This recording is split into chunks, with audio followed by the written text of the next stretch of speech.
பர்திமேயு சுவிசேஷ ஊழியங்கள் வழங்கும் நற்செய்தி நேரம். தேவ செய்தி பாஸ்டர் ஆர். அகஸ்டின்.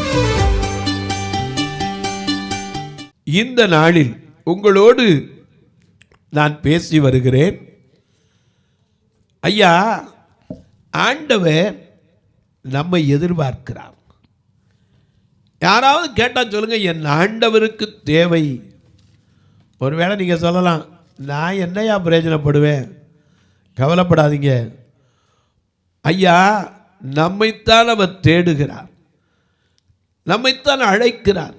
ஏன்னா, வா ஐயா, இந்த உலகத்தில் போ அல்லது அனுப்பு. ஆண்டவருடைய வார்த்தை தான். ஒன்று அர்ப்பணிச்சு போ, இல்லாட்டா அனுப்பு. எனக்கு கண்மார்களே, ஆண்டவர் எதிர்பார்க்கிறது, அவருடைய தாகத்தை சொல்றாரு. எசேக்கியேல சொல்றாரு, சுவரை அடைக்க ஒருவனையும் காணேன்னார். திறப்பில் நிற்கிற ஒருவனை தேடினேன், ஒருவனையும் காணேன். ஏன்னா அவர் எதிர்பார்க்கிறது உன் படிப்பை இல்லை, பெரிய பட்டத்தை இல்லை, பெரிய சொத்து ஆஸ்தி இல்லை. அவர் எதிர்பார்க்கிறது என்ன? எனக்கு கண்மார்களே, உங்கள் வேதாகமத்தை எங்கே இருந்தாலும் தயவு செய்து நாம் அறிந்து கொள்ள வேண்டிய காரியம். அதனால தான் இங்கே அழகாக எழுதி வச்சிருக்கார். உங்கள் வேதாகமத்தை எடுத்து கையில் வைத்து கொண்டு ஏசாயா 1 அதிகாரம் 12 வசனத்திற்கு உங்களுடைய வேதத்தை திருப்பிக் கொள்ளுங்க. அப்படி எல்லாரும் தேடி எடுக்கிற வரைக்கும், ஒருவேளை நீங்கள் எந்த தொலைக்காட்சியில் பார்க்கலாம், இமயத்தில் பார்க்கலாம், தமிழில் பார்க்கலாம், நித்தியத்தில் பார்க்கலாம், ஜெயத்தில் பார்க்கலாம், அல்லது ஜாய் தொலைக்காட்சியில் பார்க்கலாம். எதில் பார்த்தாலும் எந்த நேரம் பார்த்தாலும் ஒரு காரியத்தை மறக்கவே கூடாது. என்ன மறக்கக்கூடாது? வேதாகமத்தை கையில் எடுத்து வைக்க மறக்கக்கூடாது. அப்படி எல்லாரும் எடுத்து வச்சுட்டு நேர்ந்து என்னோட பாடுமா எடுக்கிற வரைக்கும், உன் பாதம் பணிந்து என்னாலும் துதியே, உம்மை அன்றி யாரை பாடுவே. ஏசையா, உம்மன் அன்பு உள்ளம் பொங்குதே. உன் பாதம் பணிந்தே என்னாலும் துதியே, உம்மை அன்றி யாரை பாடுவே. ஏசையா, உந்தன் அன்பு உள்ளம் பொங்குதே. ஏசையா, உந்தன் அன்பு உள்ளம் பொங்குதே.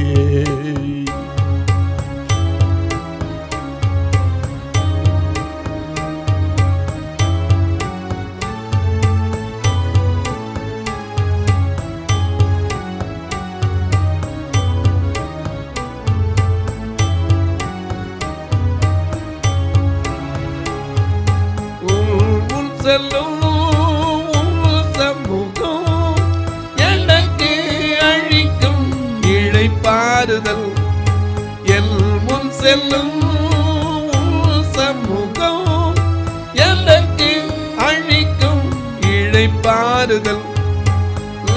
சிறினதார் கண்டடைந்தீ, தேடினதார் கண்டடைந்தீ, பாடின பாடல்கள் ஈட்டழித்தே. தேடினதா கண்டடைந்தே, பாடின பாடல்கள் ஈட்டழித்தே. உன் பாதம் பணிந்தே என்னாடும் துதியே, உம்மை அன்றி யாரை பாடுவே. ஏசையா, உந்தன் அன்பு உள்ளம் பொங்குதே. ஏசையா, உந்தன் அன்பு உள்ளம் பொங்குதே.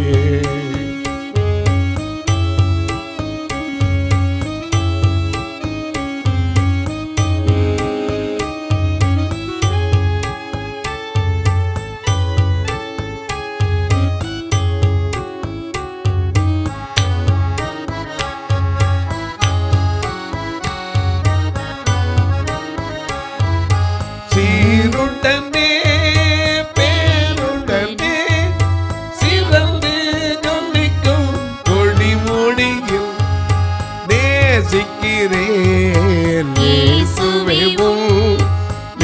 சமூகம் என்னை தாங்கிடுவே.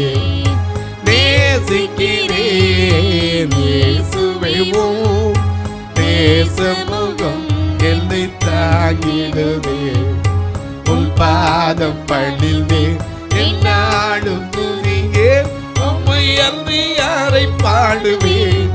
இசையா உந்தன் அன்பு உள்ளம் பொங்குதே. இசையா உந்தன் அன்பு உள்ளம் பொங்குதே. எல்லாம் எடுத்திருப்பீங்க. இப்ப வாசிக்க சொல்லட்டுமா?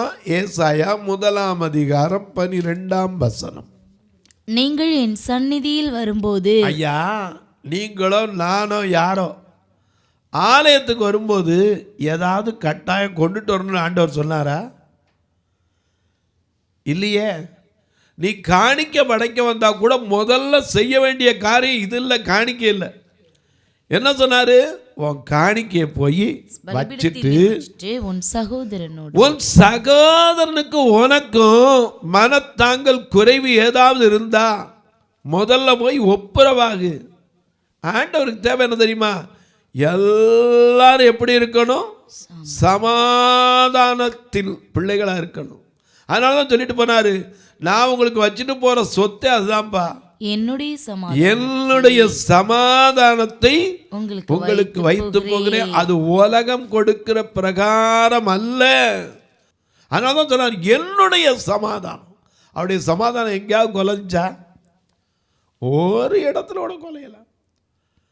ஏன்னா அவர் சமாதானத்தின் காரணம், சமாதான பிரபு, சமாதானத்தின் தேவன். 1 தெசலோனிக்கர் 5:23 சொல்லுகிறது, சமாதானத்தின் தேவன் என்று சொல்லுகிறார். எனக்கு அன்பானவர்களே, எங்கேயாவது ஆலயத்துக்கு வரும்போது ஆலயத்தில் என்ன கட்டுப்பாடு வச்சுருக்காங்க? யாரும் வரலாம். ஆண்டவருடைய வார்த்தையை கேட்குறதுக்கு பெரியவங்க சின்னவங்க படித்தவங்க படிக்காதவங்க கிடையாது. பட்சபாதமே கிடையாதுங்க. ஏன்னா அவரே சொல்லியிருக்காரு யாக்கோபு 2:அதிகாரத்திலே, பொன் மோதிரமும் மினுக்குள்ள வஸ்திரம் தரித்த ஒருவனும் உங்கள் ஆலயத்தில் வந்தால். யாக்கோபு 2:அதிகாரத்தில் பாருங்க. பொன் மோதிரமும், ஏனெனில் பொன் மோதிரமும் மினுக்குள்ள வஸ்திரமும் தரித்திருந்த ஒரு மனுஷனும் கந்தையான வஸ்திரம் தரித்த ஒருவனும் உங்கள் ஆலயத்திற்குள் வரும்போது மினுக்குள்ள வஸ்திரம் தரித்தவனை கண்ணோக்கி, மினுக்குள்ள வஸ்திரம் தரித்தவன நல்ல வசதியானவனை கண்ணோக்கி பார்த்து, நீ இந்த நல்ல இடத்துல உட்காரு. தரித்திரனை பார்த்து, நீ அங்கே நில் அல்லது இங்கே என் பாதபடியில கெட அப்படினா நீங்கள் சொன்னால், உங்களுக்குள்ளே பேதகம் பண்ணி தகாத சிந்தனையோடு நிதானிக்கிறீர்கள் அல்லவா? ஏன்னா பட்சபாதமே அங்க கிடையாது. யாரா இருந்தாலும், ஏன்னா நம்ம பார்த்து இயேசு அதுக்கு தான் அழைக்கிறார். என்ன அழைக்கிறாரு? யாராய் இருந்தாலும் வேதங்கள் இன்றி. என்ன நம்ம அழைக்கிறார்ல, அடிக்கடி பாடம்ல, நேரத்திலோ ஆறுதல் உனக்களிப்பா. நேரத்திலோ ஆறுதல் உனக்களிப்பா. எல்லோனதேனி இயேசுவை நோக்கினா எல்லை இல்லா இன்பம் பெற்றிடுவாய். எல்லோனதேனி இயேசுவை நோக்கினா எல்லை இல்லா இன்பம் பெற்றிடுவாய். இயேசு அழைக்கிறார், இயேசு அழைக்கிறார். உன்னை கரங்கள் நீட்டி இயேசு அழைக்கிறார். ஆவலை உன்னை கரங்கள் நீட்டி இயேசு அழைக்கிறார். சகல வியாதியையோ குணமாக்க வல்லவரா. சகல வியாதியையோ குணமாக்க வல்லவரா. யாராயிருந்தாலும் வேதங்கள் இன்றைய கிருபைய அன்பை அளித்திடவே யாராயிருந்தாலும் வேதங்கள் இன்றைய கிருபைய அன்பை அளித்திடவே இயேசு அழைக்கிறார், இயேசு அழைக்கிறார். ஆவேளை உன்னை கரங்கள் நீட்டிய இயேசு அழைக்கிறார். ஆவேளை உன்னை தம் கரங்கள் நீட்டிய இயேசு அழைக்கிறார். ஐயா, எதற்கு உன்னை என்னை அழைக்கிறார்? குணமாக்க. அது மட்டுமல்ல, யாராயிருந்தாலும் மேன்மைப்படுத்த. ஆண்டவர் அதுக்கு தான் கேட்கிறார். என் ஆண்டவருக்கு தேவை எதுக்குங்க? அவருக்கு எல்லாமே இருக்கு, ஆனால் நீயும் நானும் தான் அவருக்கு தேவை. உன்னை என்னை மீட்பதற்காக இந்த பூமியிலே தன்னையே கொடுத்தார். அதனால தான் இங்கே வாசிக்கிறோம், அங்கே அன்னாள் போய் பலியை செலுத்தி தான் பிள்ளைய விட்டான். ஆனால் புதிய ஏற்பாட்டு காலத்தில் எந்த பலி இருந்துச்சு? பலியே கிடையாது. ஏன்னா பலியை பார்க்கலும் கீழ்ப்படிதல் தான் அந்த ஆண்டவர் எதிர்பார்க்கிறார். அதனால தான் இங்கே சொல்கிறாரு, உங்கள் பலிகளின் திரள் எண்ணத்துக்கு ஆட்டுக்கடாக்களின் நனத்தை பார்க்க எனக்கு பிரியமே கிடையாது. காளைகளின் ரத்தமோ ஆட்டுக்குட்டிகளின் ரத்தமோ ஆட்டுக்கடாக்களின் ரத்தமோ நாம் எதையும் என்ன செய்கிறதில்ல, எனக்கு பிரியமே கிடையாது. ஏன்னா அது விடுதலை கொடுக்கிறது இல்லை. அது மட்டும் இல்லை, நான் எப்பவாவது 12ஆம் வசனத்தை திரும்ப வாசிங்க. நீங்கள் என் சந்நிதியில் வரும்போது, என் சந்நிதியில வரும்போது என் பிரகாரங்களை இப்படி மிதிக்க வேண்டும். எப்படி மிதிக்கணும்? ஆட்டுக்குட்டியை கொண்டு தான் மிதிக்கணும், காளையை கொண்டு வரணும், அல்லது வந்து ரத்தம் சிந்தனும். எங்கேயாவது கேட்டதுண்டா இப்படி மிதிக்க வேண்டும் என்று? உங்களிடத்தில் கேட்டது யார்? இனி வீண் காணிக்கைகளை கொண்டு வர வேண்டாம். காணிக்கைங்கிறார். அதை என்ன செய்றாரு? அது வீண் காணிக்கைகளை கொண்டு வர வேண்டாம். தூபம் காட்டுதல். அது மட்டுமல்ல, தூபம் காட்டுதல் எனக்கு அருவருப்பாய் இருக்கிறது. ஏன்னா அந்த தூபம் காட்டுற வேளையில தான் சகரியாவுக்கு என்ன செய்தார்? தரிசனமானார். ஏன்னா ஆசாரிய முறைமையின்படி அவன் சீட்டு பெற்று தூபம் காட்டுகிற அந்த பீடத்துக்கிட்ட நிற்கும் போதுதான் அவனுக்கு தரிசனமாகி லூக்கா 1:13 தூதன் அவனை நோக்கி, சகரியாவே பயப்படாதே, உன் வேண்டுதல் கேட்கப்பட்டது, உன் மனைவியாகிய எலிசபெத். ஆமா, ஏன்னா அவனுக்கு யார் சொல்லப்பட்ட? ஏன்னா அவன் கடைசி வரை குழந்தை இல்லாம தான் ஆசாரியன் தெய்வ முறைமையின்படி வாழ்ந்தவன். அவன் தூபம் காட்டுற பீடத்தில் நிற்கும் போதே கர்த்தர் தரிசனமாய் நினைஞ்சிட்டாரு. அவனுக்கு சொல்லிட்டாரு, எனக்கு அன்பானவர்களை மறந்துடாதீங்க, தூபம் காட்டுதல் எப்படிப்பட்டதா? வேதம் அழகா சொல்லுது. ஆண்டவருக்கு ரத்தம் பிரியம் கிடையாது. ஆட்டுக்குட்டிய ரத்தம், கடா ரத்தம். அது மட்டும் இல்லை, இப்படியாவது ஆலயத்துக்கு எதாவது கொண்டுட்டு வரணும்னு சொன்னா அப்படின்னு கேட்குறா. சொன்னது யார்? அதை மட்டும் நிப்பாட்டினா பரவாயில்ல. இனி வீண் காணிக்கைகளை என்ன செய்ய வேண்டாம்? கொண்டு வர வேண்டாம். தூபம் காட்டுதல் எனக்கு அருவருப்பாய் இருக்கிறது. நீங்கள் அக்கிரமத்தோட ஆசரிக்கிற மாத பிறப்பு ஓய்வு நாள் சபை கூட்டத்தையும் நல்லா கவனிங்க. ஓய்வு நாள் தப்புன்னு சொல்லல, மாத பிறப்பு தப்புன்னு சொல்லல. அக்கிரமத்தோடு, கிரமமா செய்யல. கிரமத்துக்கு மாறானது என்னது? அக்கிரமம். அக்கிரமமாய் நீங்கள் அனுசரிக்கிற மாத பிறப்புகள், ஓய்வு நாள், அது மட்டுமல்ல சபை கூட்டத்தையும் நான் இனி சகிக்க மாட்டேன். உங்கள் மாத பிறப்புகளையும் உங்கள் பண்டிகைகளையும் என் ஆத்துமா வெறுக்கிறது. ஆமா, இன்னைக்கு பண்டிகை கிறிஸ்தவர்கள் தான் ஜாஸ்தி. ஏன்னா எங்க ஆலயத்துல எல்லா ஆலயத்திலும் அதுதான். சாயந்தரம் ஜெபம் நடந்தால் ஒரு 3 பேர் 2 பேர் தான் உட்காந்துருப்பான், 4 பேர். ஆனால் அதே கிறிஸ்மஸ் நாளாக இருக்கட்டும், எப்போதும் வர்றவங்களுக்கு என்ன செய்யாது? இடமே இருக்காது. எனக்கு அன்பாளே, பண்டிகை அவருக்கு என்ன செய்யலை?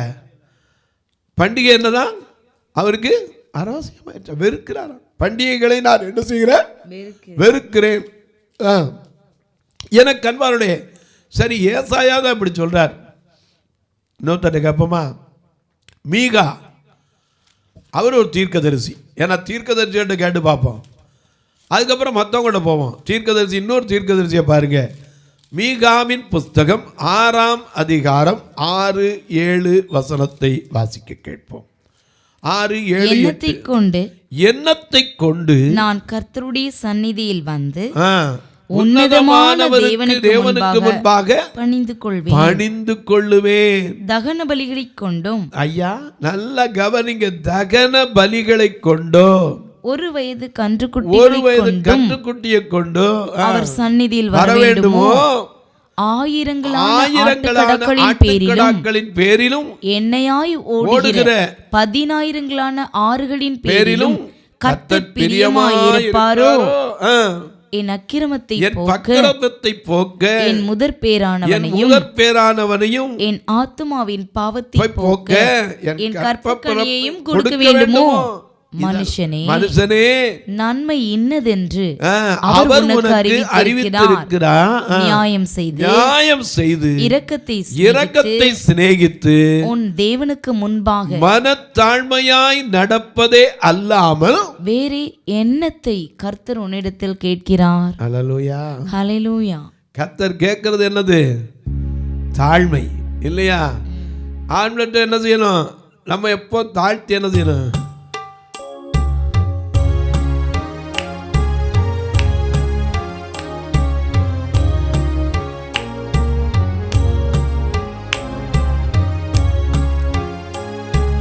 கர்த்தரை நம்பியே ஜீவிப்போம், கவலை கஷ்டங்கள் தீர்ந்திடும். கர்த்தரை நம்பியே ஜீவிப்போம், கவலை கஷ்டங்கள் தீர்ந்திடும். கைவிட காத்திடும் பரமனில் கரல்களை நாம் பற்றிக் கொள்வோம். கைவிட காத்திடும் பரமனில் கரல்களை நாம் பற்றிக் கொள்வோம்.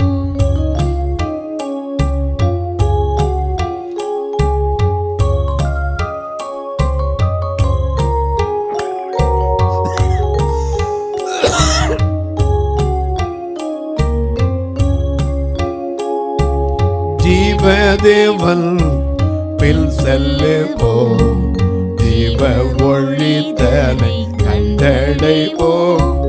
ஜீவதேவன் பில் செல்லுவோம், ஜீவ ஒளி தனை கண்டடைவோம். மனதில் காரிருள் நீங்கிடவே, மனதில் காரிருள் நீங்கிடவே சமாதானம் தரும். மனதில் காரிருள் நீங்கிடவே சமாதானம் தரும்.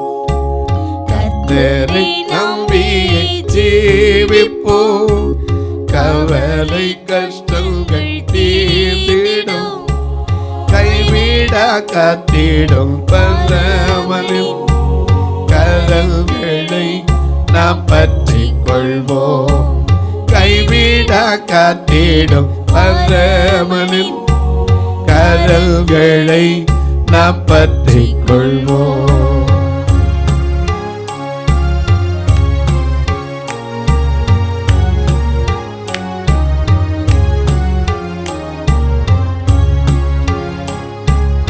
எம்மை கேட்ட இன்பங்களை நம்மை விட்டு மொத்தம் அகற்றுவோம்.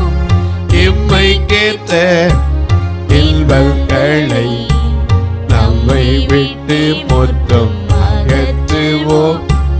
மாறாத சந்தோஷம் தந்திடுவார், மாறாத சந்தோஷம் தந்திடுவார். மகிமை ராஜ்யத்தில் மாறாத சந்தோஷம் தந்திடுவார். மகிமை ராஜ்யத்தில் கர்த்தரை நம்பியே ஜீவிப்போம், கவலை கஷ்டங்கள் தீர்ந்திடும். கைவிட காத்திடும் பரமனில் கரல்களை நாம் பற்றிக் கொள்வோம். கைவிட காத்திடும் நாம் பற்றிக் கொள்வோம். எனக்கு அன்பானவர்களே, மிக அழகா எழுதி வச்சிருக்கார். என்ன சொல்லியிருக்காரு? திரும்ப மீகா 6ஆம் அதிகாரம் 6ஆம் வசனத்தை பாருங்க. மிக அழகா நமக்கு எழுதி கொண்டு எண்ணத்தை கொண்டு கத்தட்ட வரணும். ஏன்னா மெய்ப்பர்கள் அன்னைக்கு என்ன கொண்டு போனாங்க? ஆட்டுக்குட்டியை கொண்டு போனாங்க. ஆனா ஆண்டவரிடத்துல சுகம் பெற வந்தவங்க என்னத்தை கொண்டு வந்தாங்க? நன்றி. அவளும் நன்றியை கூட சொல்ற ஒருத்தன் தான் வந்தான். 10 குஷ்டரோகி சோமானா எத்தனை பேர் வந்தான்? ஒரே ஒருத்தன் தான். அவன் அந்நியன். ஏன்னா 12 வருஷம் ஆஸ்பத்திரியில் கொண்டு என்னென்னமோ கொடுத்து வைத்தியம் பார்த்தான். ஆனால் இயேசு இடத்துல வரும்போது என்ன சொன்னா? அவருடைய வஸ்திரத்தின் தொங்கலையாகிலும் தொட்டால் சுகமாவே. அவ்வளோதான், வேற ஒன்றும் கொண்டு வரல. அவர் ஒன்றை கேட்குறாரு, ஒன்றை கேட்குறாரு. ஏன்னா ஒன்றை எனக்கு தரணும், அவ்வளோதான். வேற ஒன்றுமே அவர் எதிர்பார்க்கலை. ஒன்னை முற்று ஒப்புவித்து அவர்கிட்ட கொடுத்தா போதும். இங்கே அதனால தான் சொன்னாரு, எண்ணத்தை கொண்டு நான் கர்த்தருடைய சந்நிதியிலே உன்னதமான தேவனுக்கு முன்பாக நிற்பேன். ஏன்னா அவர் யாரு? உன்னதமானவர், உன்னதத்தில் வாசம் பண்ணுகிறவர். அதனால தான் அன்றைக்கு அவருடைய பிறப்பில் கூட உன்னதத்திலே தேவனுக்கு மகிமையும் பூமியிலே சமாதானமும் மனுஷர் மேல் பிரியமும் உண்டாவதாக. சங்கீதக்காரன் 91ஆம் சங்கீதத்தில் உன்னதமானவருடைய மறைவில் இருக்கிறவன் சர்வ வல்லவருடைய நிழலில் தங்குவான் என்று எழுதினான். அவர் என் கோட்டை, என் தேவன், நான் நம்பி இருக்கிறவர் என்று சொல்லுவேன். அவர் உன்னை வேடனுடைய கண்ணிக்கும் பாழாக்கும் கொள்ளை நோய்க்கும் தப்புவிப்பார். அவர் தமது சிறகுகளாலே உன்னை மூடுவார். அவர் செட்டைகளின் கீழ் அடைக்கல புகுவாய். அவருடைய சத்தியம் உனக்கு பரிசையும் கேடகமும் ஆகும். இரவில் பயங்கரம், பகலில் பறக்க அம்பு, இருளில் நடமாடுகிற கொள்ளை நோய், மத்தியானத்தின் பாழாக்கும் சங்காரத்துக்கு நீ பயப்படாமல் இருக்கன்னா அந்த உன்னதமானவருக்கு முன்பாக நிற்க வேண்டும். அந்த உன்னதமான தேவனுக்கு முன்பாடி என்னத்தை கொண்டாந்து நிற்பேன் கேட்கிறார். வாசிங்க அந்த அதிகாரத்தை, நம்ம 6ஆம் அதிகாரத்தை முடிச்சிடும். 6, 6, 7, 8 பாருங்க. எண்ணத்தை கொண்டு நான் கர்த்தருடைய சந்நிதியிலே வந்து உன்னதமான தேவனுக்கு முன்பாக பணிந்து கொள்ளுவேன். தகன பலிகளை கொண்டா ஒரு வயது கன்றுக்குட்டி கொண்டும் அவர் சந்நிதியில் வர வேண்டுமோ? ஆயிரங்களான ஆட்டுக்கடாக்களின் பேரிலும் எண்ணெயாய் ஓடுகிற 10,000 ஆறுகளின் பேரிலும் கர்த்தர் பிரியமாயிருப்பாரோ? என் அக்கிரமத்தை போக்க என் முதற் பேரானவனையும் என் ஆத்துமாவின் பாவத்தை போக்க என் கற்பக்கனியையும் கொடுக்க வேண்டுமோ? மனுஷனே, நன்மை இன்னதென்று நீ என்ன செய்யணும்? நன்மை இன்னதென்று உனக்கு அறிவித்திருக்கிறாரே, கற்றுக் கொடுத்திருக்கிறாரே, அவர் நமக்கு மாதிரியாய் வாழ்ந்து காட்டியிருக்கிறாரே. ஆகையினால நியாயம் செய்து இரக்கத்தை சிநேகித்து உன் தேவனாகிய கர்த்தருக்கு முன்பாக மனத்தாழ்மையாய் நடப்பதே அல்லாமல் வேற என்னத்தை உங்ககிட்ட கர்த்தர் எதிர்பார்க்கிறார்? ஏன்னா தாழ்மைதான் என்ன செய்யும்? உயர்த்தும். மேன்மைக்கு முன்னானது தாழ்மை. சங்கீதம் 136, 23 வாசிக்கிறோம், தாழ்வில் நம்மை நினைத்தவரை துதிங்கள், அவர் கிருபை என்றும் உள்ளது. தொலைக்காட்சியில் பார்க்கிற என் அன்பு மக்களே, இந்த நிகழ்ச்சியை நாள்தோறும் பார்க்குறீங்க, கேட்குறீங்க, பரவசம் அடைகிறீங்க, ரொம்ப நல்லது. ஆனால் அதோடு நின்றாதீங்க. ஒரு வார்த்தை ஜெபம் பண்ணுங்க. எதுக்கு? இந்த நிகழ்ச்சி தொடர்ந்து வருவதற்கு. நீங்கள் எந்த தொலைக்காட்சியில் பார்த்தாலும் சரி, எல்லா தொலைக்காட்சி வரதுக்கு பொருளாதாரம் இருக்கணும். அது மட்டும் இல்லை, எங்களுடைய ஆலயத்தை வந்து பார்த்தீங்கன்னா 2 கண்ணு தெரியாத மக்கள் தான், மதுரையும் சரி திருநெல்வேலியும் சரி. எனக்கு கண்மரனை நான் உங்களை வெறுமையாக ஒரு நாள் கூட அனுப்புறதுக்கு எனக்கு மனசு வராது. ஏன்னா ஆண்டவர் அப்படித்தான் சொன்னார். ஏன்னா அப்படி அனுப்புனா அவங்க வழியில் சோர்ந்து போவாங்கன்னு இயேசு கிறிஸ்துவே மத்தேயு 15:32 சொன்னார். ஆகையினால அவங்களுக்கு நல்ல சாப்பாடு கொடுத்து தான் அனுப்பி வைப்பேன். அது மட்டுமல்ல, திருநெல்வேலியில் கூட்டிகிட்டு வர்றதுக்கு மட்டும் ஞாயிற்றுக்கிழமை 2 கண்ணு தெரியாத மக்கள் பஸ் ஸ்டாண்டில் வந்து நிற்பாங்க, புது பஸ் ஸ்டாண்டில். அங்கேருந்து இங்கே கூட்டிகிட்டு வந்து அவங்களுக்கு வேதத்தையும் சொல்லி நல்ல உணவும் கொடுத்து திரும்ப அவங்கள கொண்டு அங்கேயே விடணும். ஒரு வாரத்துக்கு 4,000 ரூபா, மாதத்துக்கு என்னாச்சுன்னு பார்த்துங்க. இப்படி வருஷம் முழுக்க செலவழிக்கணும். ஒருவேளை ஆண்டவருக்கு ஆத்மாக்களை கூட்டிகிட்டு வர பாக்கியம் உங்களுக்கு வேணும்னா நீங்கள் ஒவ்வொருத்தரையாக கைப்பிடிச்சு கொண்டு வரணும்னா இப்படி கொண்டாந்து சேர்த்தீங்கனால அந்த ஆலயத்தில் சேர்ற ஆத்மாவுடைய ஆதாயம் முறை உங்களுக்கு உண்டு, மறந்துடாதீங்க. அது மட்டும் இல்லை, உங்கள் பிறந்த நாள், திருமண நாள் போன்ற நல்ல நாட்களில் ஒரு உணவு கொடுக்க உதவலாம், கட்டுமான பணிக்கு உதவலாம். அது மட்டும் இல்லை, பார்வையற்றோர் மரித்தா கூட ஒரு ஃபியூனரல் ஃபண்டுக்கு உதவலாம். எப்படி தொடர்பு கொள்ள? இங்கே 2 நம்பர் வந்துக்கிட்டே இருக்கும். அதில் ஜிபே, ஃபோன்பே உண்டு.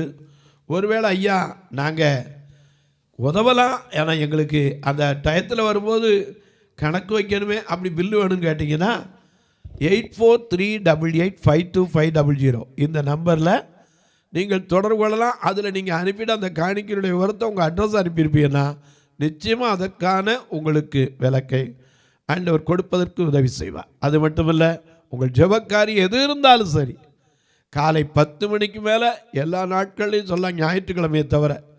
ஏன்னா மற்ற நாட்களில் 10 மணிக்கு முன்னாடி சொன்னால் என்ன கேட்பீங்க, நான் வெளியே பிரசங்கம் பண்ண போனால் தான் இந்த சபையை நடத்த முடியும், அதனால் உங்கள் ஃபோனை எடுக்கலையே அப்படின்னு. ஒருவேளை நீங்கள் வந்து இதை பார்க்க வேண்டும் என்று விரும்பினால் என்கிட்ட ஃபோன் பண்ணி நல்லா கேட்டு வாங்க. ஏன்னா அலைய விடக்கூடாது, உங்களை வந்தோடனே கூட்டிகிட்டு போய் காமிக்கணும். மதுரையிலும் காலை 7லேருந்து 9 மணி வரைக்கும் ஆராதனை இருக்கிறது. அதே போல் திருநெல்வேலியில் 11 மணிலேருந்து 1 மணி வரைக்கும் ஆராதனை இருக்கிறது. நீங்கள் தாராளமாய் வரலாம், வந்து பார்க்கலாம். அது மட்டும் இல்லை, கர்த்தர் ஏவினாத்தாங்களா. இப்போ உங்களுக்காக ஜெபிக்கட்டுமா? நல்ல பிதாவே, நன்றியோடு துதிக்கிறோம். இந்த நல்ல நாளிலே என் ஆண்டவருக்கு தேவை என்ன, அதைத்தான் தியானித்து வருகிறோம். ஆட்டுக்கடாக்களின் ரத்தமா, பலியா? இல்லைங்க. என் ஆண்டவருக்கு தேவை என்ன? என்னையும் உன்னையும் தான் தேடுகிறார். அன்பில் தெய்வமே, ஒவ்வொருவரையும் ஐயா நீ தேடி வந்த தெய்வம். இந்த உலகத்திலே தம்மை தாமே வெறுமையாக்கி அடிமையின் ரூபம் எடுத்து மனிதலா சாயலாகி வந்து எங்களை மீட்கும் பொருளாக தன்னையே கொடுத்தீரே. உம்முடைய அன்பை நாங்கள் என்னவென்று சொல்லுவோம் அப்பா. இந்த தொலைக்காட்சி முன்னாடி வேதனையோடு, கண்ணீரோடு, வியாகுலத்தோடு, மன சஞ்சலத்தோடு அமர்ந்திருக்கிற ஒவ்வொருவரையும், ஒவ்வொரு குடும்பத்தையும் கர்த்தருடைய கரத்தில் தருகிறேன். அவரவருடைய கண்ணீரை துடைத்து ஐயா கரம் பற்றி நடத்தி கண்ணின் மணி போல காப்பீரா. இந்த ஊழியத்தை தாங்குகிற, ஜெபிக்கிற, கொடுக்கிற எல்லா மக்களையும் ஆசீர்வதியும். வானத்திற்கும் பூமிக்கும் சகல அதிகாரம் கொண்ட இயேசு கிறிஸ்துவின் ஈடு இணையற்ற வல்லமையுள்ள நாமத்தில் ஜெபிக்கிறேன் நல்ல பிதாவே, ஆமென். சபை ஆராதனை ஞாயிறு காலை 10 மணி முதல் 12 மணி வரை. இடம் பர்திமேயு சுவிசேஷ ஆலயம், அன்னை சத்யா நகர், இளமனூர் அஞ்சல், சக்கிமங்கலம் வழி, மதுரை மாவட்டம். பின்கோட் 625201 மற்றும் பர்திமேயு சுவிசேஷ ஜெப வீடு, plot number 107, Eden garden, Muthur, Tirunelveli. Pin code 627011. சிறப்பு உபவாச கூட்டம் ஒவ்வொரு மாதமும் 2வது சனிக்கிழமை காலை 10 மணி முதல் 1 மணி வரை நாகர்கோவில் YMCA ஹாலில் வைத்து நடைபெறுகிறது. மற்றும் ஒவ்வொரு மாதமும் 4வது சனிக்கிழமை காலை 10 மணி முதல் 1 மணி வரை திருநெல்வேலி புதிய பேருந்து நிலையம் அருகில் உள்ள கிரேஸ் ஹாலில் வைத்து நடைபெறுகிறது. எங்கள் எல்லா ஆராதனைகளிலும் கலந்து கொண்டு தேவனை மகிமைப்படுத்த அன்பாய் அழைக்கிறோம். உங்கள் உதாரத்துவமான காணிக்கைகளினால் இவ்வூழியத்தை தாங்க விரும்பினால் R Augustine, account number 5021364331, IFSC code IDIB 000B066, Indian bank, BP Kulam, Madurai. GPay number 9842181917, BGM ministries மற்றும் 9442559772, பிளைண்ட் மினிஸ்ட்ரீஸ் அகஸ்டின். உங்கள் தொடர்புக்கு பாஸ்டர் ஆர் அகஸ்டின், பர்திமேயு சுவிசேஷ ஊழியங்கள், நாகமலை, புதுக்கோட்டை, மதுரை 625019. தொலைபேசி எண்கள் 9842181917 மற்றும் 9442559772. கர்த்தர் தாமே உங்களை ஆசீர்வதிப்பாராக.